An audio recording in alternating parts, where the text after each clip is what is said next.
Seiring adanya wacana kenaikan harga rokok, Dinas Kesehatan Kota Palembang kembali menggalakkan program kawasan tanpa rokok atau KTR yang sudah dilakukan sejak tahun 2009 hingga saat ini.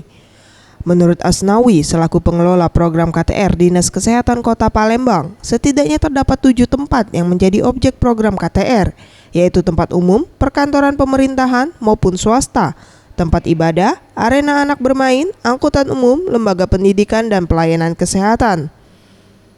Dalam menggalakkan program ini, pihaknya telah melakukan tipiring atau tindak pidana ringan bersama Organda, Disub, dan pihak kepolisian terkait merokok di dalam kendaraan umum dengan hukuman dikenakan denda sebesar Rp50.000.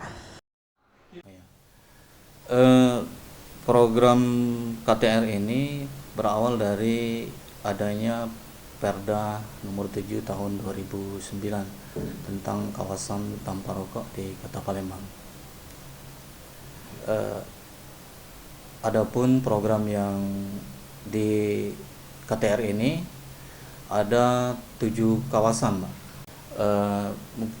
Hukumannya ada kemarin membayar sejumlah denda uang.